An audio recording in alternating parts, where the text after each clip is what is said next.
This discussion will cover the Night Cafe external, the Night Cafe internal, and instructions on how to read and take notes on the excerpts from Dear Theo. Please open up your class book to the final pages of the Vincent Van Gogh lecture, and you should see two images of a cafe. Right, they're on the left-hand side of the page, and these are the two paintings, of course, that you need to be responsible for. So go ahead and take a moment and write down the titles. Let me next to those interject. It paintings. may be on the right side based on printing, so it may not just be Oh, left. that's true. That's true. That's okay. It may be. Okay.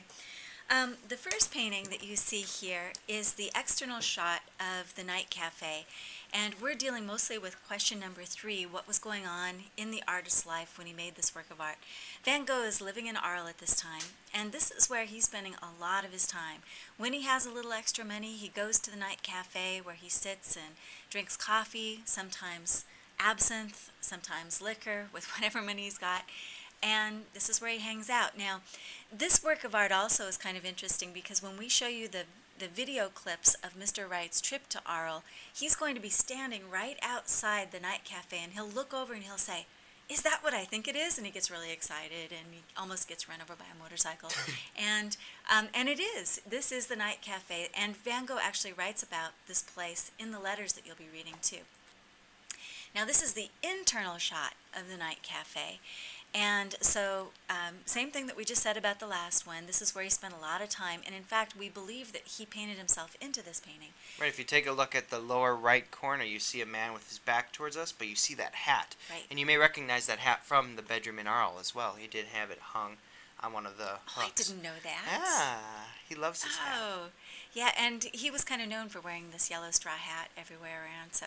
And you'll read about this in your letter, in the letters, and he talks about how he tried to make this ugly. Yeah, he knew he was not doing anything that was particularly pretty to look at, and it says more about this in the letters that you'll find, but he said that he wanted to make this look like a room where a man could lose himself and go insane, and it does. It looks kind of hellish and frightening here, and it looks really different from what you're going to see in Mr. Wright's videos, and it's important to remember, Van Gogh's not trying to give you a realistic sense. Right. He's trying to show you how he felt about this place. So we will learn more about how he felt when you open up and read the excerpts from Dear Theo.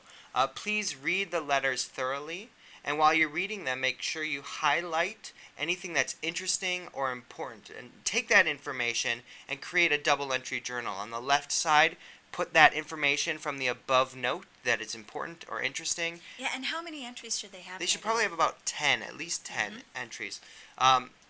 And then on the right side of the double entry journal, make sure that you respond to that information. Ask questions or relate it to something. Right, relate to something that you have in your real life or maybe another painting that we've discussed. If you found it interesting, say why. And make sure that you put the page number of the quote that you're responding to there too, so that when we discuss it in class, you can refer to what page it's on. That's a really good note. And then make sure that while you're reading, you pay close attention to the entries that mention the paintings in your class book. Now you know how to read and take notes on the Dear Theo letters. Please do so. Good luck. Humanities Online. That's all, folks.